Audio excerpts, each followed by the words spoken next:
Today we're beginning with Psalms 100, actually hitting 100 Psalms today. And it's a wonderful psalm, a psalm about worship. It's only 5 verses long, but a very wonderful psalm. Gladness, come before his presence with singing. Very well known, used by a lot of churches, and just a simple, wonderful 5 verse exaltation. Know ye that the Lord is God.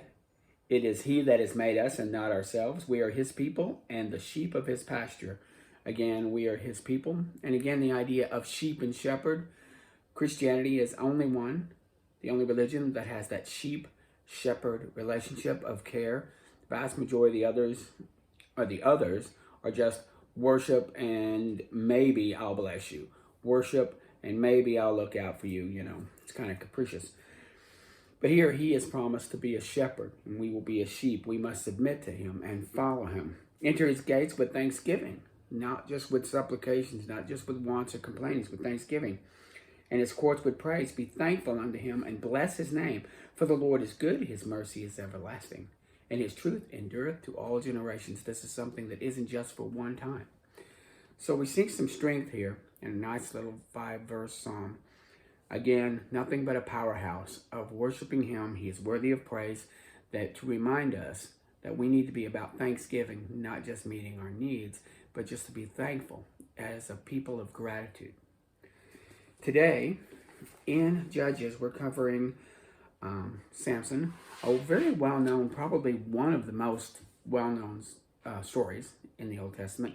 Once again, if you remember that chart I showed you, where reading the Bible from cover to cover is a lot like going to school up through life. That as you go on, you have the first 5 books, which is more like elementary school. Very basic understanding, see, spot, run, simple words.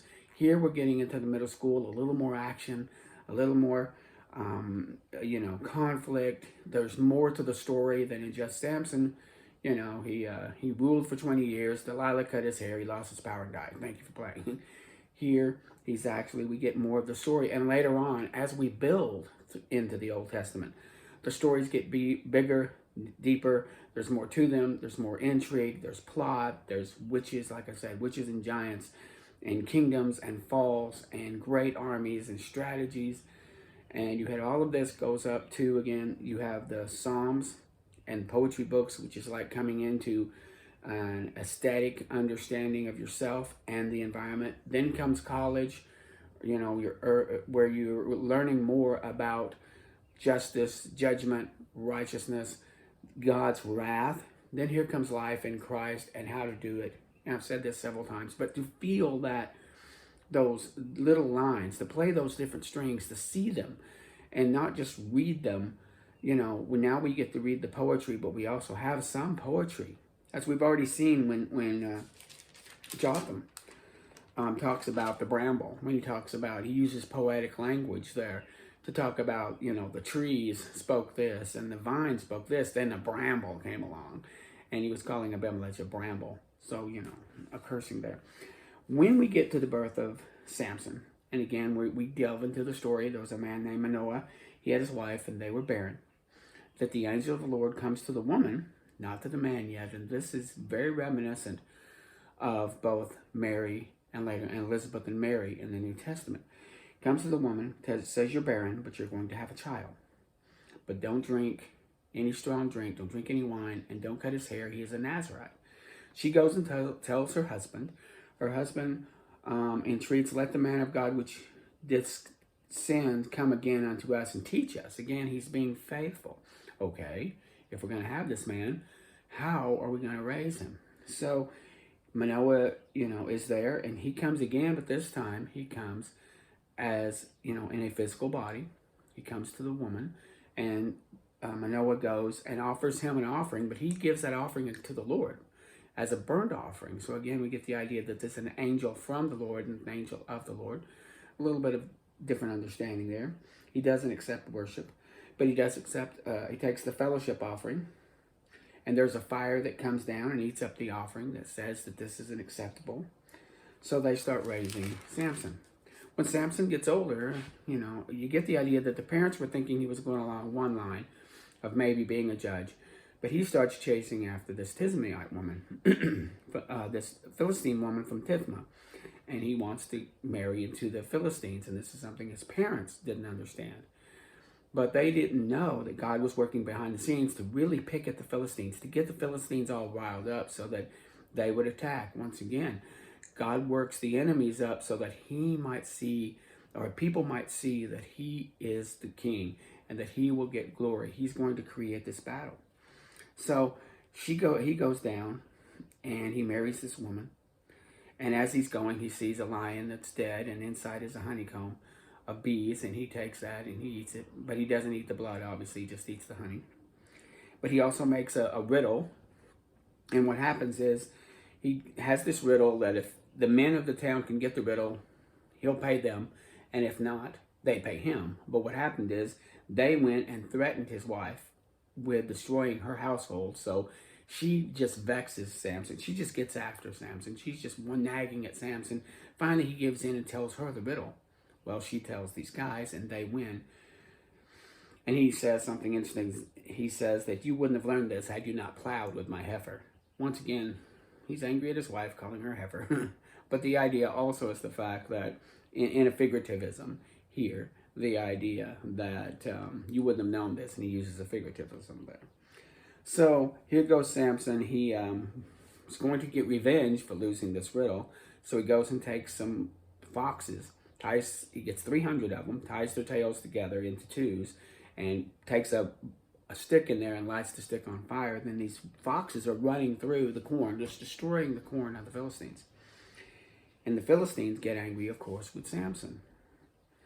And the men of Judah, though, they've been under the rule of the Philistines for 20 years, and they don't want this messed up. They don't want any problems with the Philistines. So they go and want to take Samson to the Philistines and give him over. And he goes, okay. And so they bound him with new cords. When he gets there, he breaks the cords and he grabs a jawbone. And this is the famous part of the story where he kills 1,000 men with the jawbone of an ass, just whopping back and forth. And it's through the power of God. God is behind him to, again, bring Israel out from under bondage, this heavy bondage. They're crying out to him, by the way. They're not sitting passive going, well, we'll accept our indentured servitudism. They want out, and he's wanting to deliver them. But he wants them, after deliverance, to turn to him fully. And we see the same yo-yo effect, just back and forth. It really gets sad. And it changes a little bit with the kings, but still stays kind of the same through the Old Testament. And we have to realize that even when we are saved through Christ by faith, we find our loyalty to Christ sometimes yo-yos, and we need to be more consistent with our reading of the word, more consistent with our diligence of following the word. So he kills 1,000 men with this jawbone. He meets a girl. Of course, there's a little episode here where he displays his power. He has gone into some place and he met a prostitute. This wasn't Delilah yet. And the men of the city, the Gazites, saw it was him, and they laid in wait outside. He took and carried their big wooden gates with the bars up on top of a hill. So they go to get him, and they realize that he's already gone, and he left their gates on top of a hill. Again, showing the power of God through this man. So this is kind of a lead-in to why they got Delilah to do what she did. So it says here, and it came to pass that he loved the woman in the valley of Sorek, whose name was Delilah. So he'd been with a prostitute. They saw the power of God. Now he sees a woman named Delilah, and he's in love with her. I think also one of the reasons why he did, I know, is this woman that, I forgot to mention this woman that he had married the first time, the father gave that woman to another man. So that was another reason why he was upset and did what he did with the foxes. So here he's got Delilah. He's in love with her. I don't know if he ever marries her. We don't get that idea, but certainly they're together as a couple. But the Philistines come along, and they want her to find out what his strength is. And you know the story. I'm not going to spend too much time with it. How that 3 times she asked him, and of course he gives her a fake answer 3 times, and she gets mad because, she asked him And these attackers are laying in wait, sometimes even in the same room. And then, of course, the 3 times he doesn't lose his strength. One time it's, you have to wrap me with a certain type of rope. The other time you have to wrap me with a new rope. Third time was, you have to weave my hair a certain way and I'll lose my power. She finally gets angry with him and starts complaining, you don't love me, you've been mocking me. And it came to pass that when she pressed him daily, and his soul was vexed to death. We see an idea that many times in Scripture we'll see where, if we're not careful, we'll let the women in our lives, we let our wives vex us to death, that we are standing firm, but they get something that they need or want out of the situation. We have to be very careful and stay strong. Finally, he told her it was the hair. And of course, what happens next is she has him go to sleep. She brings in a barber. She doesn't do the cutting. That's part of the story that kind of gets gleaned over. They bring in a barber. They cuts his hair off. Then, that is, the Philistines are upon you. And so he wakes up, but he didn't know that the Lord had left him because the covenant had been broken. And they gouge out his eyes. He's now blind. And they take him to Gaza, which is over near the Mediterranean. And they shackle him and put him in prison. And there they're worshiping Dagon, who is the god of the people of Gaza. We come to the end of the story here, is that, again, we know the story pretty well. He's taken in, but his hair is grown back. They put him between 2 pillars. He finds the pillars that is holding up this great cathedral where thousands of people are. And there's a boy that walks him in. They bring him in to do sport with him. I don't know if they're going to tease him or fight with him or what they're going to do, but they're just going to make sport of him. They're going to tease this leader, this judge of Israel that they captured, put out his eyes. But he'd grown his hair back during this time, and they didn't know that the Spirit of God had come back to him. The boy that leads him in puts him with 2 pillars, and he asks God for the strength to take down the house. And God gives him the strength. He pushes the pillars. The entire house collapses. And he says he bowed himself, let me die with the Philistines. And he bowed himself with all his might, and the house fell. So the dead which were slew in his death were more than he had slew in his life. So he slew more Philistines in his death. And his brethren and all the house and his father came down and took him and brought him up and buried him in the burying of Manoah his father. He had reigned for 20 years. Again, covering that whole story lightly. Like I said, I'm not here to hit every jot and tittle, hitting the high points, looking again at the grid work, which I mentioned several times. But it's a strong story. It's a good story. And we need to learn from it. So there's another one. So that's Samson for today. And this one's going to be a little shorter video. But I wanted to make sure that we covered the whole story. And again, some of these in the Old Testament may go longer, may go shorter. I don't want to insult your attention. I don't want to insult your intelligence. On the other hand, I don't want to leave out some of the cool stuff.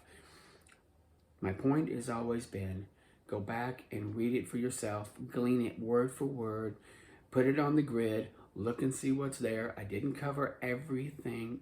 Get some of the joy of reading this for yourself.